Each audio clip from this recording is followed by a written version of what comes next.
From family events to volunteer opportunities to community happenings, there is a lot going on in your community. Learn about all the possibilities and opportunities on this episode of Community Hotline.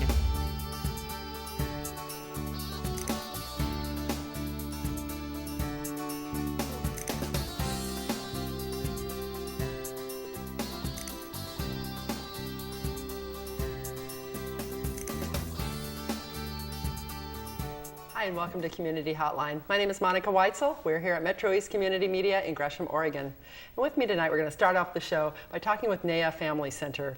Representing NEA, I have Teresa Smith from the Siletz tribe. Welcome. Thank you. And Toma Villa from the Yakima tribe. I'm glad to have you both here. Thank you. Now, specifically, we have some events we want to talk about, but Teresa, I'm wondering if you can start out by talking a little bit about NEA, what that stands for, and what it is you do in the community. Okay. Well, NEA started out as a nonprofit in 1972. It was a bunch of parents getting together wanting to have resources for their children to get help with their homework and also for sports. Is this specifically for Native American children? Yeah, so it started out just as NEA, and that stands for Native American Youth Association. And as the years went by, we started to do wraparound services with all of the family, not just the youth. So we changed it to NEA Family Center. Good. So you do a lot there. I mean, it's you have a school there now, right? Correct. And what grades? It's a high school. It's a high school. It's called NEA Early College Academy. Okay, good. Now, and about how many students do you have? Do you have any idea? I want to say there might be around 100 right now. Okay. Mm-hmm. So tell me just briefly, if you could, some of the services that NEA offers to the family and to the community. A lot of services, I know there are. Right. So we do offer housing services. We just opened a couple of preschools, so they're Really? Head Start preschools. They're just we opened one last year and opening other branches this year. And that's not at that same location. No, but we do offer busing to those other locations. Oh, so yeah, it's really wonderful. We also have the high school. We have. It just seems like there's so much you do, there. Like some financial counseling kind of Yes, things? we do. Kind of We stuff? do have financial counseling as well. A lot of, we have youth services, family services, foster care services, housing. We have a housing fair each month, or not each month, each year. I went to that this year. I wasn't able to stay a long time, but I was very impressed by how much there was to offer there and how many services were available to people. There are a lot of different services that and NEA free offer. services. Right, Yeah, they are all free. which is great. That's my favorite price. Right. So, now you are the cultural arts coordinator. What exactly does that mean? Well, I do a lot of outreach to schools. If schools want a little bit of accurate knowledge on Native Americans. As opposed to what they might have read in old history books. Well, the problem with that is we're almost always referred to in the past tense, and we're still here. As if you're not there anymore. Right. Native Americans used to do this, they used to do that, and we're still here. Good point. Right. Yeah. We also offer a culture night on Monday nights, and Every Monday? Every Monday following the school year.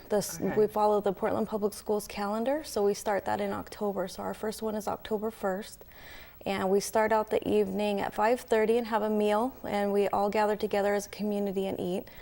Food is very important to our culture, and we like to have that. We have elders up to infants that go to culture night. After our meal, we get together and we have a drumming class. We have one-on-one powwow dance instruction. We do a lot of cultural arts with adults as well as the kids. Oh.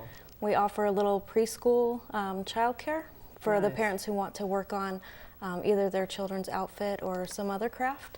And then towards the end of the night, we all get together in the gymnasium, and we have a live drum there that provides powwow music for our children to practice powwow. Oh, that's great. Now, is that just for Native Americans? No, it's open to everybody. Anybody could come. Anybody can come. Be part of that. Mm-hmm.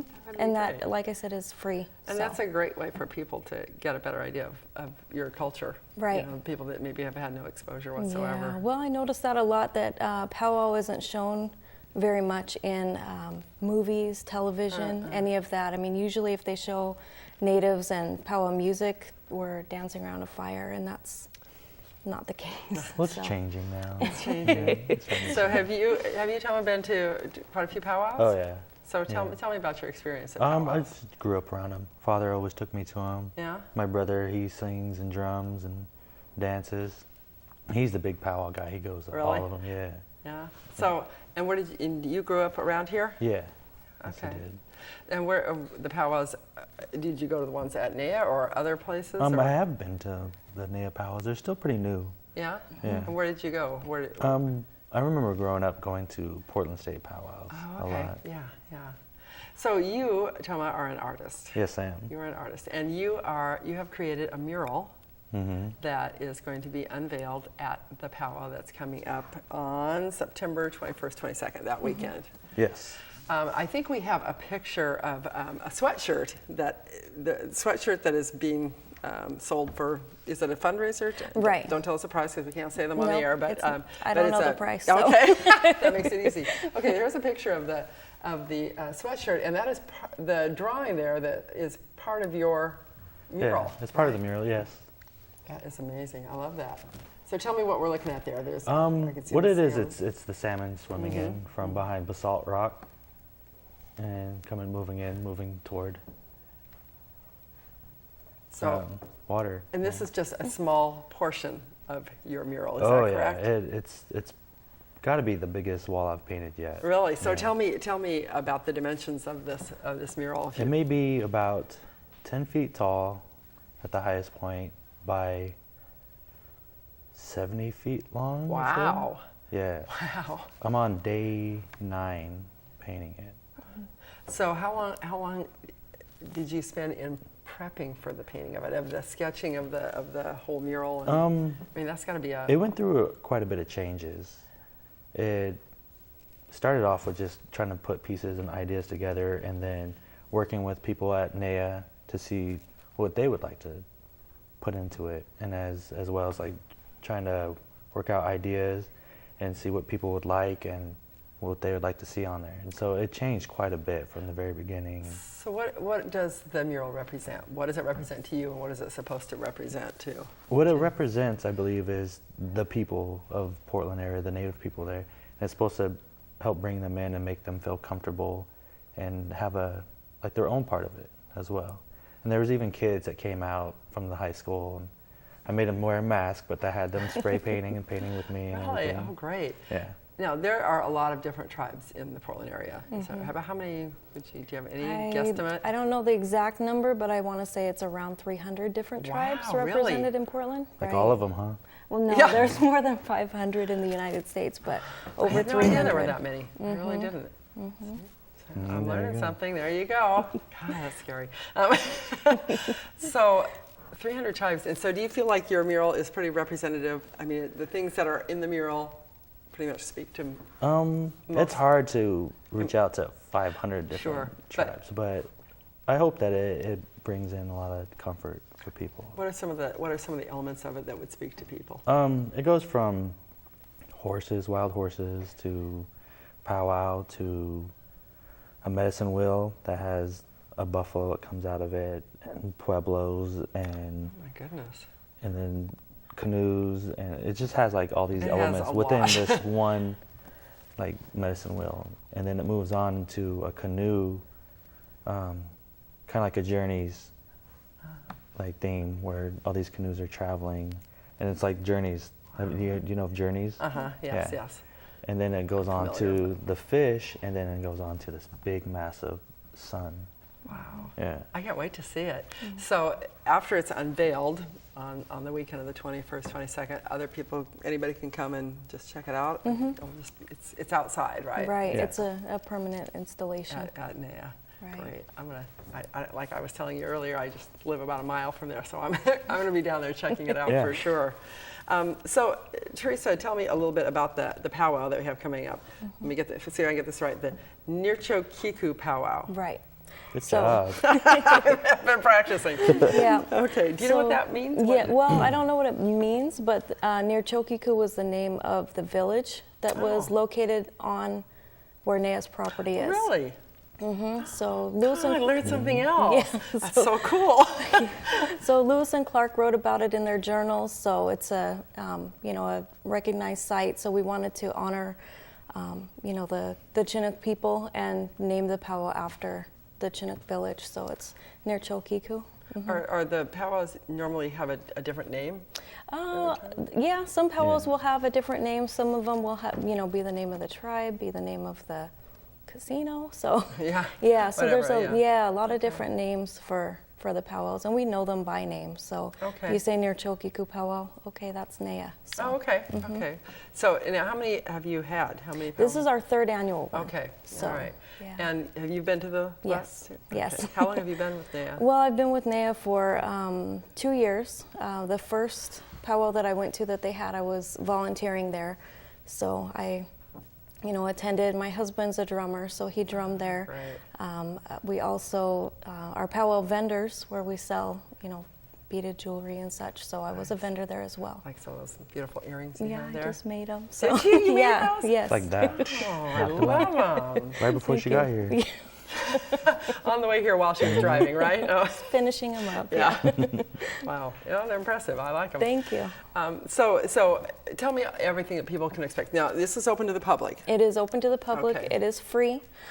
We do start out Friday with a gourd dance, and the gourd dance comes from Southern Plains. Gourd like vegetables. Like, Right, exactly. So there's gourd rattles. I'm not from the Southern Plains, so I really don't know a whole lot other than what I've seen, so I don't really want to speak to it so much, but that will start at 11 p.m.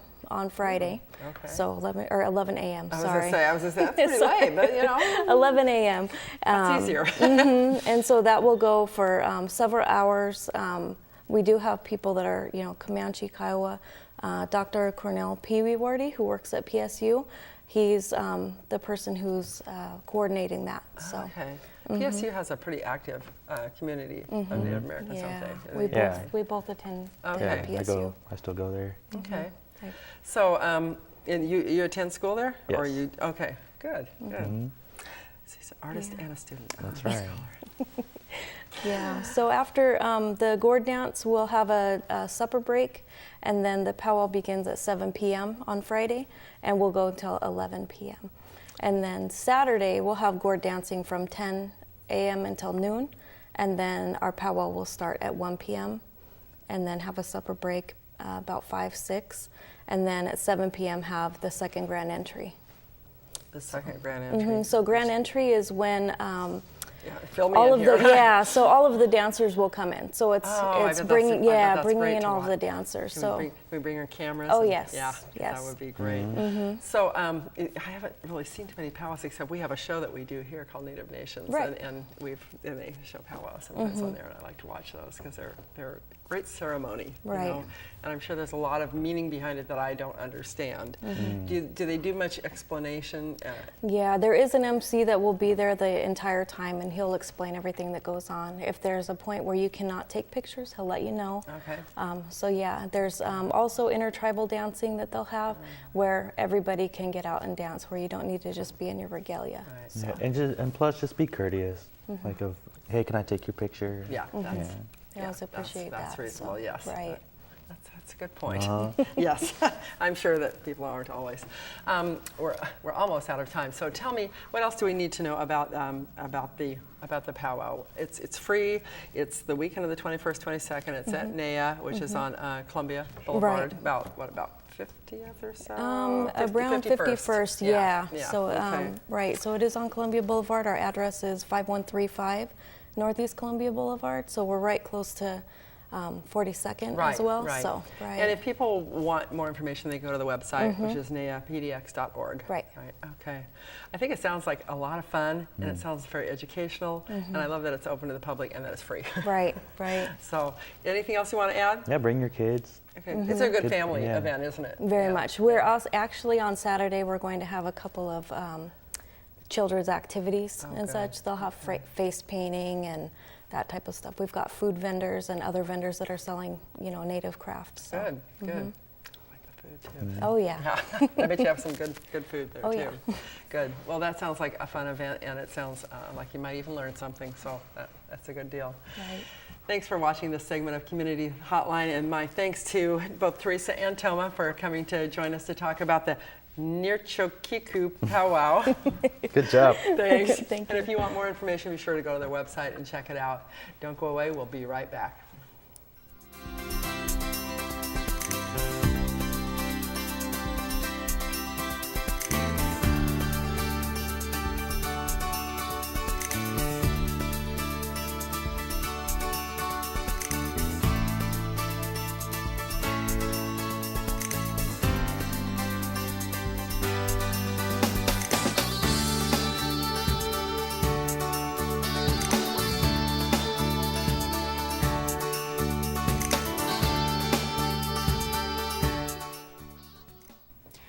Hi, I'm Luke Perry. You're watching Metro East. Over 25 years of great community media.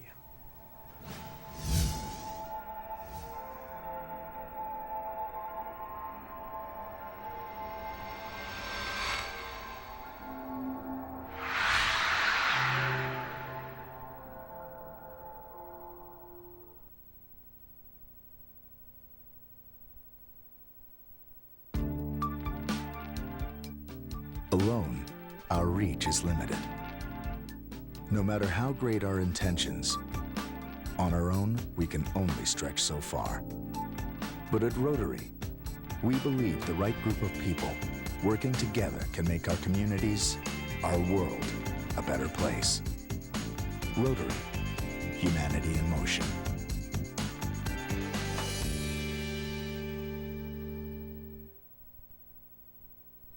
¿Están listos?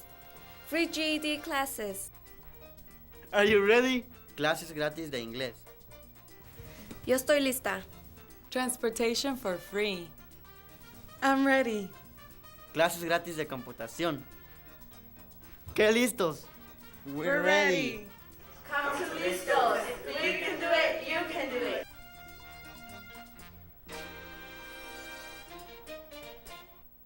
What am I supposed to do with all these corks? Turn them into a corkboard. What about all these floppy disks? How about a fantastic journal? I wouldn't learn how to make cool things like that. Well, come on down to Scrap. Scrap has monthly workshops where you too can learn how to make great things. We provide everything you need. For more information, call 503-294-0769 or go to www.scrapaction.org. Scrap. Create more, consume less.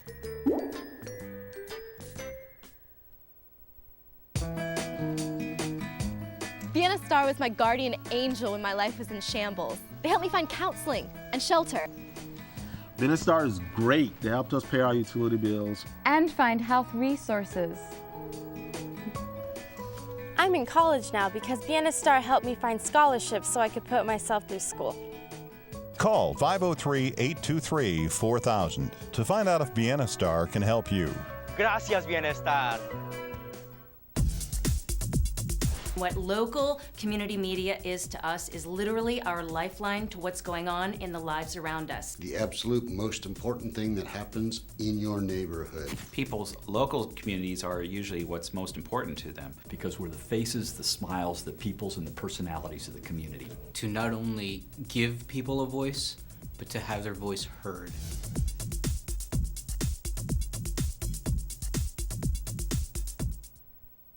Volunteers are the cornerstone of local communities, and they enjoy the satisfaction that comes from being part of something larger than themselves. Multnomah County invites citizens to participate in projects that benefit the greater good of our residents. Help provide services to thousands of your neighbors. Sound impossible? 1,700 members of your community are already doing this, and so much more, by volunteering with Multnomah County Library. Library volunteers help their neighbors by teaching computer skills, shelving materials, and promoting literacy in the community. The library provides a wide array of services, including lending popular books and DVDs, computer access, and life-enriching activities. Give a neighbor a helping hand and spend a couple hours a week at the library, making your community a better place. To find out more about this volunteer opportunity, visit their website. To explore other volunteer opportunities, contact the Office of Citizen Involvement. Shape your community. KZME Radio is a new station that is committed to entertain, inspire, and connect our community through programming that celebrates local music, arts, and culture. It was created to put local music and local arts on local radio, and it is a vehicle for our creative community to gain exposure while also celebrating what the Portland metro area has to offer. Hi, I'm Ellie Wesley, and I love KZME because it's a great resource to find out about awesome music in our community. They have hip-hop and pop and chamber folk and pretty acoustic music, and they have everything that we have in Northwest. You should support KZME to support these local artists and the awesome music that you can find.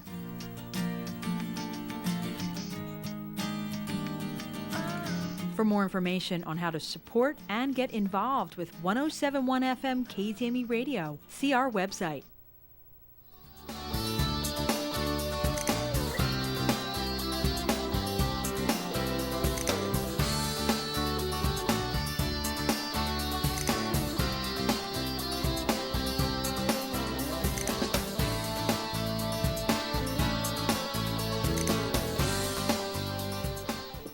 Hi, welcome back to Community Hotline. My name is Monica Weitzel. We're here at Metro East Community Media in Gresham, Oregon. And with me tonight, I have from Manuka Retreat and Conference Center, Lauren Deming, who's the Director of Marketing. Welcome, Lauren. Thank you. And Caitlin Endress, who is Miss Portland. Hello. Nice to have you here. Thank you. And you are also here to talk about the Pink Lemonade project. I am. Okay, good. And we'll see how this all ties in together later. Lauren, I'd like you to start out, if you could, by telling us a little bit about Manuka. I've been there several times. We have our company retreats up there. We've had different meetings up there, and it is a gorgeous, beautiful, relaxing, peaceful place. It is. So, yeah. Well, it's 102 acres right inside the Columbia Gorge National Scenic Area. Yes, yes. Corbett, Oregon, and it's only about a half-hour drive from the airport, so it's easy for people to get to from all over the metro area. It was originally the summer retreat of Julius Meyer, who was the governor of Oregon back in the 1930s. Is this of the Meyer and Frank? It is, yes, the Meyer family. Yes. And he developed this beautiful piece of property that looked right out onto the river so that he could get away from town and relax. When he passed away, his family decided to sell it to the First Presbyterian Church of Portland, and it's been operated for 62 years as an ecumenical retreat center. So we welcome nonprofit groups of all types, arts groups, education groups, faith-based groups, government groups, family reunions. I don't know why you were there, but lots of people have been to Manuka in 62 years. Yeah, we were there because of our staff wanted to go on a retreat. We were, strategic planning time, but we wanted to go someplace, get away from the office, where everybody could be kind of fresh and really dig down deep and think about what our mission was as a nonprofit, and it was a great place. It was kind of an inspiring place to be, and so many wonderful facets of it, from the that view. Well, the view, the view, and the labyrinth, labyrinth, and just some of the other, flowers over here, little streams over there, and the view is amazing, absolutely amazing, and the food was good too. Yeah, I believe we have some pictures here too. We do. Yeah, so maybe Should we start those? Yeah, let's look at some of those pictures. We'll walk people through Manuka. Yeah, tell them what we're looking at, so they get an idea of how absolutely gorgeous it is. So see if we can bring those up now. Okay.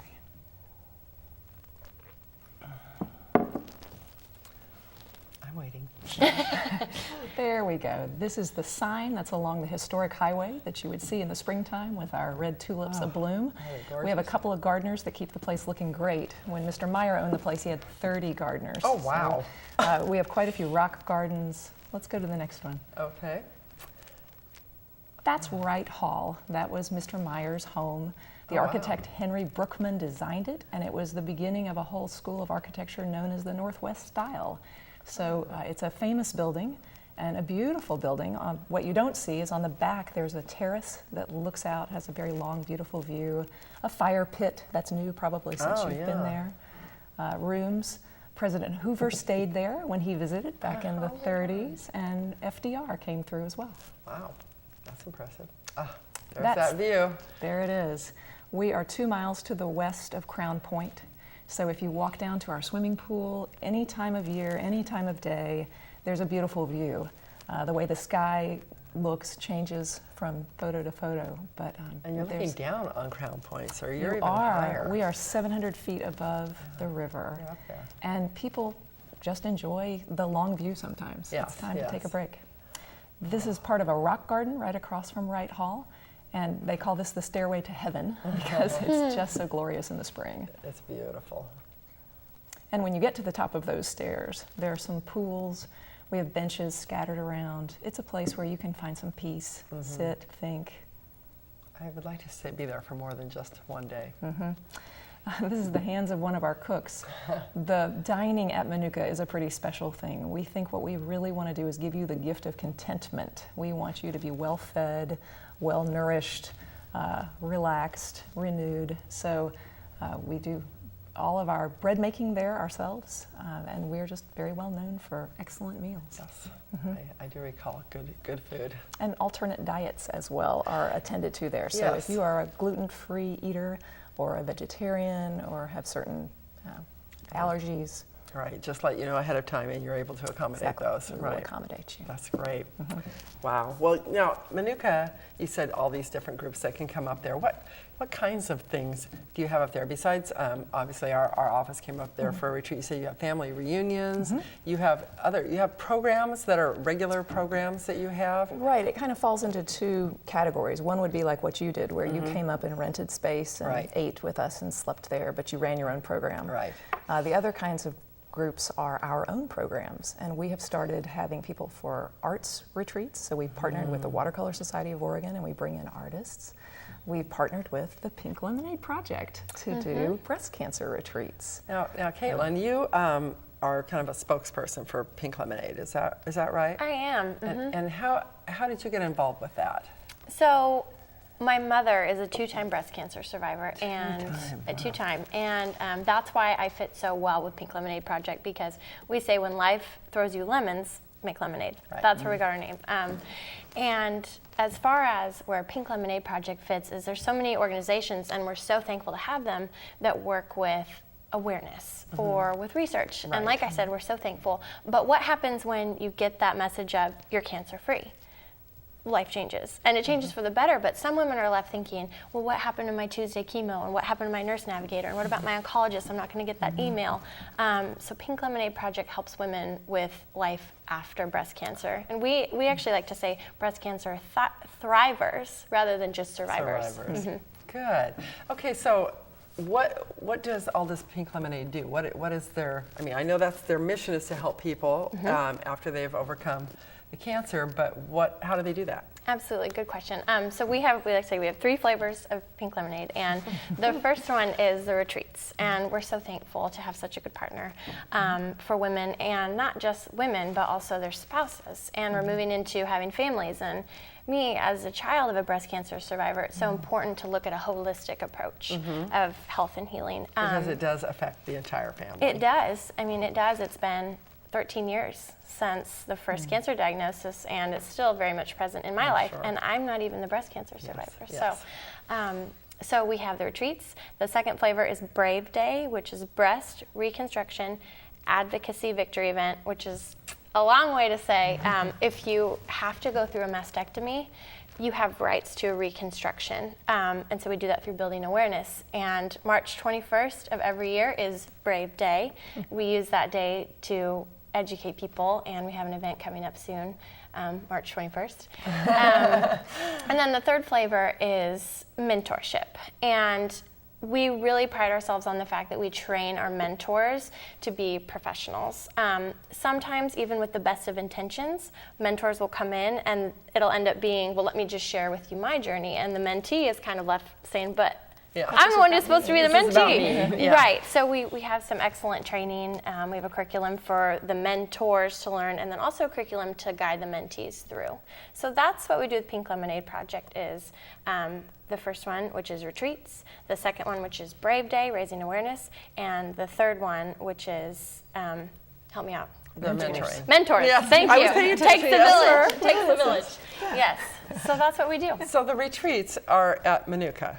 Or They are. currently. Have you had them other places before, and now you've just found Monica, or have they started out here? As far as I know, I have not been on this retreat yet. But as far as I know, that's where they are. But we have some separate spaces for our mentors. Okay, I can't training. think of a better place to it's renew beautiful. and regroup. And so, what can people expect? So, and tell me, you have one coming up in November that's already full. Is that right? It's true, and I'm sorry to say that because we thought we would be able to invite viewers to sign up Don't for it. be sorry, that's wonderful. But That's we're wonderful. grateful, exactly. But to you'll be already doing it fill up. again. We will. The one for November is for couples, so facing breast cancer together.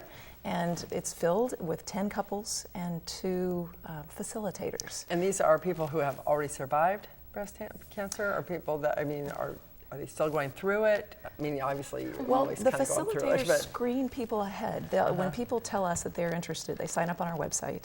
They get a phone call from one of the people that will facilitate, and they have a conversation, a really frank conversation about, what would you like to get out of a retreat experience?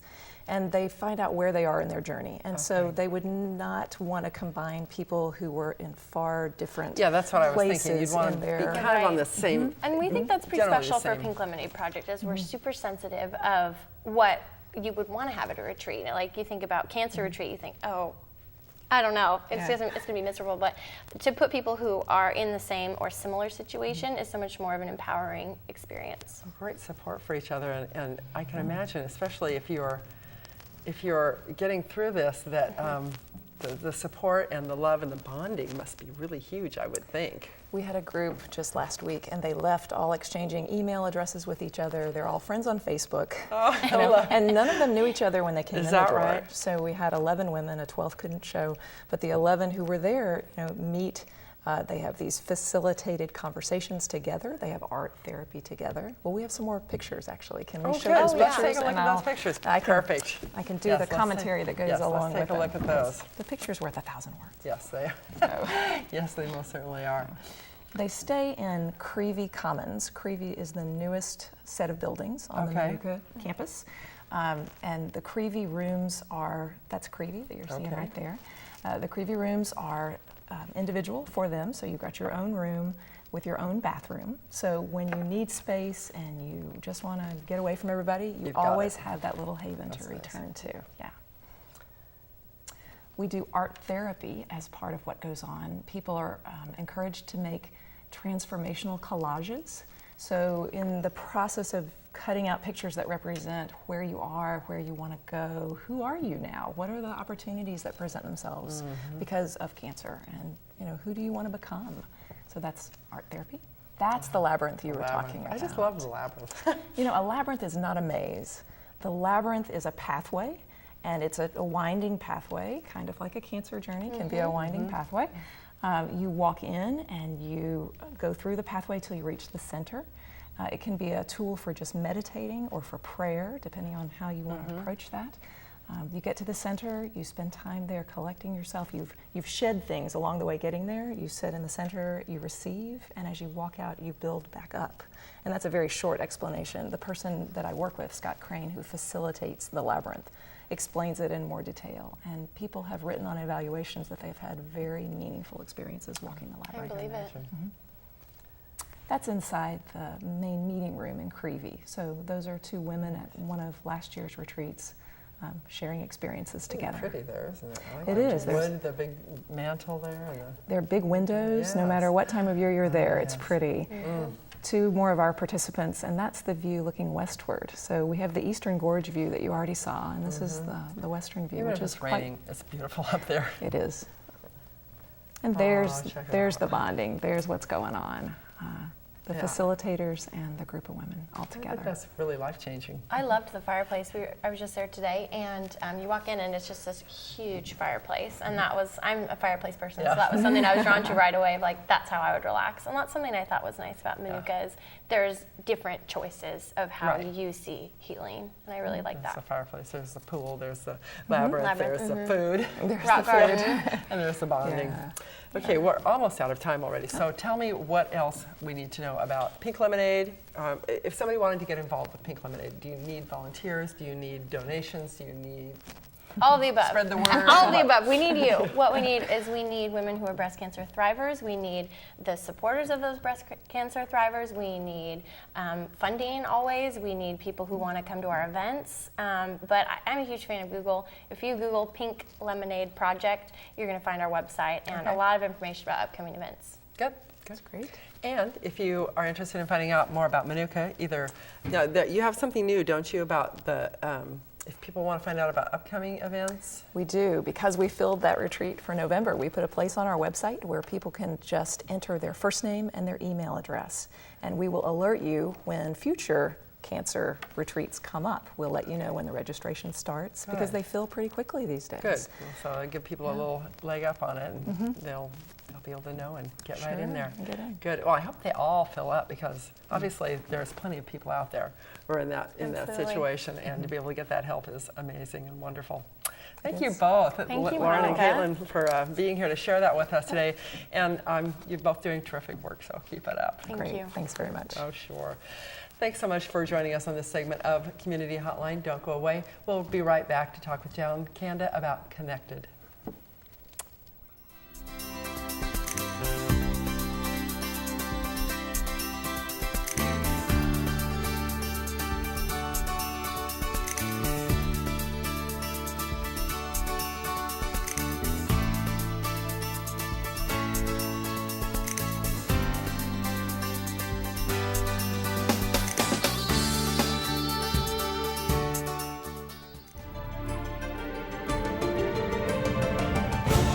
When disaster strikes, emergency professionals may be overwhelmed. Can you care for yourself and loved ones until help arrives? Can you help neighbors amidst the chaos? Are you ready? Get ready. Join a community emergency response team and learn skills that will save lives. The City of Gresham offers free CERT training. Sign up for the next class and get ready. What is it like to have a loved one die?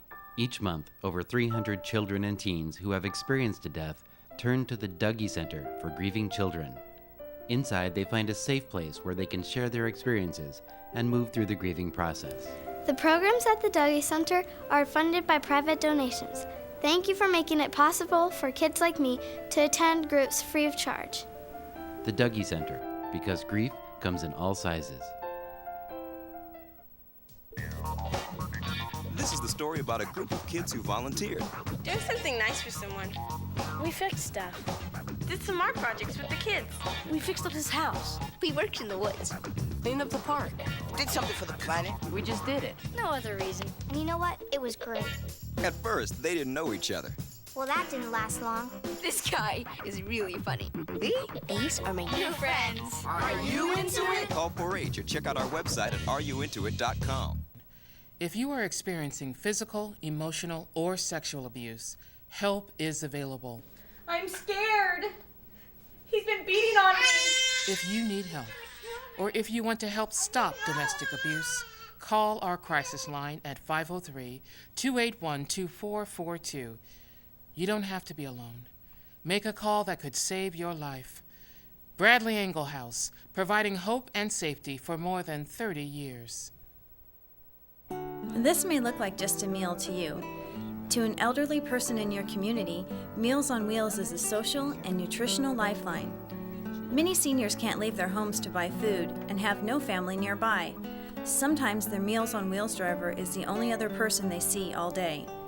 It takes just a few hours to help deliver much more than a meal. To find out how you can help, call 503-736-6325.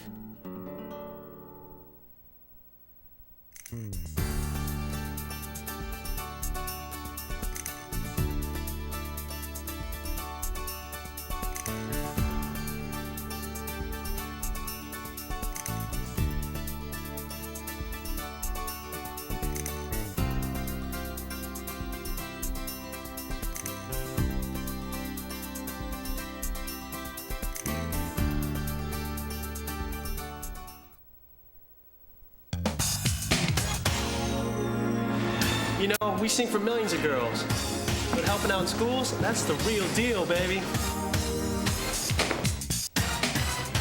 I know our love can multiply, 'cause you're the X and I'm the Y.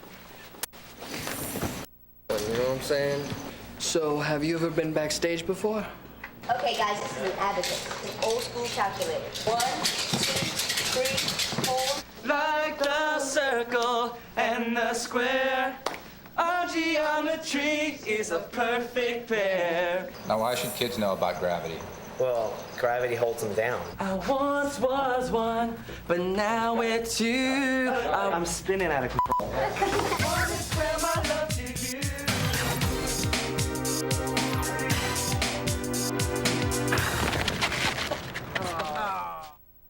I think you should wear a tie. Dad, nobody wears ties to school. Tie says you're serious. It'll make a good impression. And remember, you're there to study, to learn, and to make something of myself. I got it. Almost half of all UNCF students are the first in their family to go to college. They have some great architecture classes. Dad, I'm not really interested in architecture. Well, keep your options open. And remember, no girls until my work is done. And I'd make sure that I got my lunch. Dad, you're not going. I am.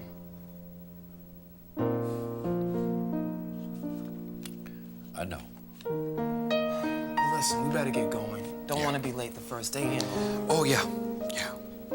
And when you're the first to go, you're going for a lot of people.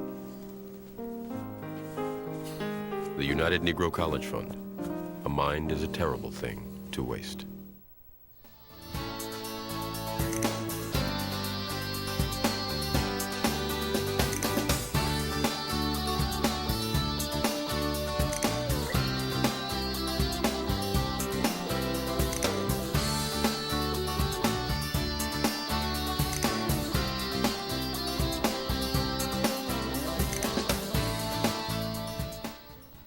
Hi, and welcome back to Community Hotline. Glad you stayed with us tonight because now we're going to be able to talk with John Kanda of Connected. And John's going to tell us about the good work that we're doing in Portland, trying to keep our streets safe. Nice to have you here tonight, John. Thanks for the invitation. John, you are the founder and co-chair of Connected. Yes. Tell me a little bit about it, what your mission is and what it is you do. So Connected started April 27th of 2011. After that young man, 14-year-old Shiloh Hampton, was unfortunately gunned down in broad daylight in between 12th and 13th on Multnomah Street, Northeast Multnomah. He was a freshman at Madison High School, and I and some others who were involved in Connected had been doing gang outreach work for many, many years, since the mid-'80s. And so this wasn't a stretch for us, but after that homicide, you know, I was extremely frustrated, as well as I know other people were. So I just put a message out on my Facebook page and said, look, you know, enough's enough. Those of you who are as frustrated as I am with the senseless youth and gang violence, you know, show yourself, come forward, you know, raise your hand, and let's talk about it. Shiloh was so young, 14 years old, and in broad daylight. It's like, how do those things happen? I mean, it's really scary, and you don't want your kids or anybody else to be scared to walk the streets or go to the parks or anything else. So, right. What have you done? What is it? You got some people obviously that were interested and came together. Right. And what do you do? So every Friday, we decided that we didn't want to have a series of meetings to make some long strategic plan. We said, look, we want to be boots on the ground and we want to do something immediately. And what better thing could we do than to go to the place where the incident happened, because we knew that youth would continue to gather there, as they do. So every Friday, we have 2 walking groups. The first starts at 4:30 p.m., the second at 6 p.m. And they are citizens. We have a board of directors. It's a working board, so we're all out there. There are 9 of us. And then we've recruited citizens from around Portland. And some people are outside of Multnomah County even that have heard about us from Clackamas County. And they've come out and we walked the park to specifically engage young people. And which park is this? This is Holiday Park. It's Holiday Park, okay. Just south of the Lloyd Center. Right. And we talk to kids. We love on kids. We encourage kids. We listen to their stories. And if the greetings, first of all, we smile and we greet them. If the greetings turn into more like, hey, so I see you have Connected shirts on. What's Connected? Glad you asked. We have time to pull them aside and engage and talk to them about that.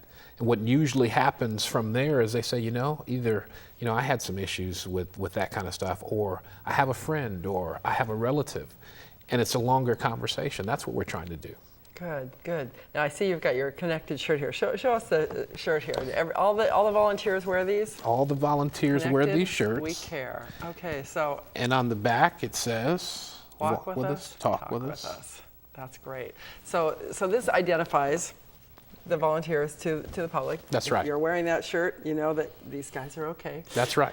And tell me the demographics of the group. Men, women, ages, is it all over the place? Glad you asked that. And yes, it is. I mean, originally my call was to 100 men in the community because ladies are always there. If you look at the relationships of all of the young people that I've worked with over the past 26 years, 99.5% of the time there's a mother, there's a grandmother, there's an aunt, there's a cousin, there's someone or extended family member who is female that they have close relationships with. Often raising that child alone. That's right. Yeah. The men, I just have to say honestly, I stood on the corner on MLK and Killingsworth in 2009 with a big sign that said, "Where are the fathers?" That's kind of what started this movement for me. And we have a hard time in many cases showing up. Now that's not to say that men aren't present and fathers aren't present. They are, we are. Many of them have their head down, they're working hard and they're raising and trying to support their families. But in many cases, we're not present. So the call went out to the men, women, children, youth, showed up. So we have probably, we have male and female from ages 19 to 70 that are walking with us. That's great. And it's wonderful. Tell me how this works, John. So say I wanted to participate in this. I wanted to be part of Connected, but I have only one weekend a month I can do that. Is that okay? It is absolutely fine. We ask or let people know that if they want to come out and walk, they can walk for any length of time. They don't have to walk from 4:30 to 6 to 7. If you have 15 minutes and you're in the area, you meet us at the corner of 13th and Multnomah on Fridays, and we'll be there to greet you. We'll have a meet and greet, and you walk with us around the park as we engage young people. That's great. So in these pictures we're looking at, these are people from Connected that are out doing just that. That's right. These are actually that photo, the person on the far left, I don't know how it's showing on the television, but is Roy Washington. That is actually the father of Shiloh Hampton, who was killed, and so he's out there, and he's been he's been a long time advocate for youth. Oh wow, wow. Mayor Sam Adams. Get the mayor out there. Yeah, he's out there. They support what we do. Good. Loretta Smith. County Commissioner Loretta Smith. Those are two of our board members, Rob Richardson on the left and Sam Sachs on the right. These ladies are so faithful. They look like they're having fun out there. They do. They have the ability to absolutely change an atmosphere, and it works. Lighten it up a bit, huh? They do. Yeah, I'm sure. Tom Peavy from the City of Portland Office of Youth Violence Prevention, and Mary Tompkins, who's the City of Portland crime prevention specialist. Right. Yeah, there's a look at, so you can see some of the demographic. Yes. The ladies, the older ladies especially, just have that mother and grandmother-like way about them that absolutely transform the attitudes and can transform an area at any time. I believe it. Well, and there's respect for the. That's right. For the older women, there is, and it's absolutely. Because of the relationships that I mentioned earlier about most of the young men and women having relationships with females all of their lives, whereas a confrontation may be looked at male to male from me, they have the ability to just walk in front and say, listen, baby, let me just talk to you. And it just melts. That's great. It just melts That's people. Great. Now, what is this? Is that your area? That's our area. Yeah. That is significant. The map was, Can we go back to that map? I don't know if they can. Didn't put the other map on there, but the first one was red, and it showed the area around Holiday Park and Lloyd Center. Okay, and there's the green one. And that's the green one. But the red one was significant because 3 months before we went into the park, that whole area was red, which meant that Part 1 crimes, person-to-person crimes, were up in that area. This is 3 months after we hit this area, and all of that red went away. Oh, okay. Green is good. That means that crime has been reduced, the Portland Police data says by number, by 27% in that park and in that area because of our presence. Which is significant. Which is significant. If you were able to get, I mean, you must have had a birthday recently. Was what, April you said you started? April 27th, so that was our 1-year birthday this year. Nice. So tell me about, this is, where connected are you? You need more people out there. That's if right. If you got more people, if you had this huge surge of people that came and joined Connected, would you eventually add more days to Holiday Park? Would you start doing other parks? I think we do both. You know, my goal from the beginning was if we got a significant number, 50 or more people walking on a Friday, that we would look at the data around the area or other areas. We're open to that. And partner with the local residents in the area. In my opinion, you know, this isn't a foot patrol. There are traditional foot patrols. The crime prevention staff train people. We specifically said, well, we want to engage people. We want to go a little bit further than just observing and reporting. Right. We don't want to just look for the bad things. No, we want to. That's right. Yeah, we want to develop some relationships. So yes, to answer the question shortly, we would look at other areas. We'd look at increasing the amount of time that we spent in Holiday Park. When I testified before the county commissioners, I said, look, there's no reason why Connected could not be in every park in Multnomah County with the local people in those areas. We'll show them how to do it. We'll talk to them about the research and set them free in those areas, and there'll just be different chapters of Connected. It's kind of almost like a neighborhood watch team, but better because of the engagement factor. That's right. Yeah. That's right. I think that's great. It would be wonderful to be able to have it all through the city. It would be a super way to do things. So if people want to become involved, do they just need to call you, go to your website? What's the best way to get involved? Or just show up at? A couple of ways. They can show up on Fridays at 4:30 or 6 o'clock and meet us and talk with us, and we can talk about their intentions. We're developing our website. We have a Facebook page, so they can go to Connected on Facebook and send us a message, or they can call our number that we have, and either of those 3 ways. Good. So if they come out there and walk with you, you'll just be given a little on-the-job training as you're walking around on what you're doing. That's right. We'll hand them brochures so they can see a little bit about our history. The board members, our faces and email address are on the back. And so yeah, we'll walk and talk. Just at the back of our shirt side. Good deal. So John, tell me, how did you get involved in this? Did you have a background somehow that drew you to this kind of work, or you just fall into it? You know, it was kind of a gifting and a passion for me. I was a security policeman in the Air Force stationed in Mountain Home, Idaho. So I did some police work. When I got out of the military, came back to Portland, I got involved in street outreach work with the Northeast Coalition of Neighborhoods. And from 1989 to now, and as far as I can see in the future, youth engagement and youth advocacy are and have been a passion and a calling for me. So I was not personally involved in a gang or necessarily youth violence, but close to it, close enough to it that I knew I wanted to do something about it. It was part of your life peripherally, if nothing else. That's right. What about, tell me about the people that you've met. Can you give me any instances of any altercations that have come up that you've been able to overcome, or situations where you really felt like you've made a difference with Connected? There have been a couple of altercations. One time there were a group of young men who we saw kind of forming across the street from each other.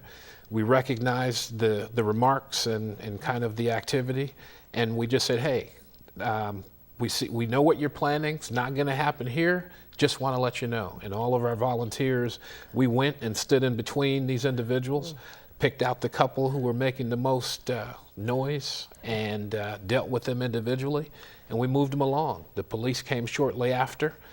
We didn't need them, but the police came shortly after and just kind of checked to make sure everything was okay, and they left without incident.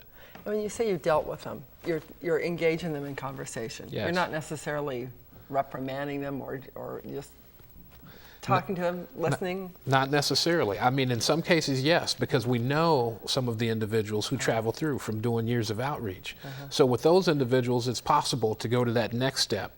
Well, let me just talk to you personally, and we can then speak to them based on the relationship we have.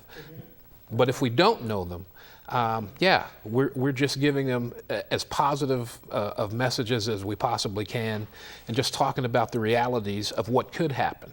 So you get in this altercation, you know, people get injured, or worse, there are weapons involved. Someone's on the ground. The police come and take you away. It could be your best friend. That's right. Yeah, it could be the end of your life as you know it. That's right. Whether you're dead or in prison or whatever. That's right. Yeah. Just common sense type stuff. A lot of times in the heat of the moment, people don't think. That's right. Yeah. And we're just, you know, little whispers in their ear just to kind of reinforce there is another way out. You don't have to go this way. Good. And they've listened.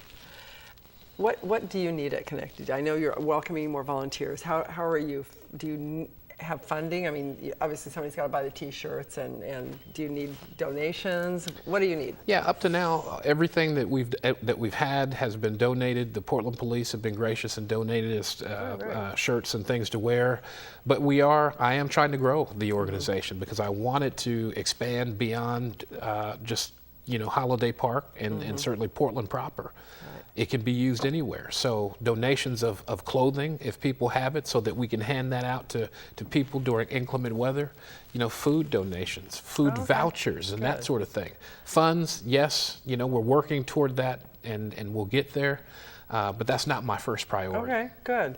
Well, we're out of time, but if people want more information, they should go to your website or your Facebook page, either one, and they can get the information. Yes. Thank you so much, John, for being here today and telling us all about Connected. Thank you. And if you'd like to find out more about Connected, want to be a part of it, want to volunteer, like John said, you can go ahead and show up at 4:30 or 6:30? 6 o'clock. 6 o'clock, and you can walk with them and learn too and make a difference in your community. Thanks so much for being with us here on Community Hotline. My name is Monica Weitzel. We'll see you next week.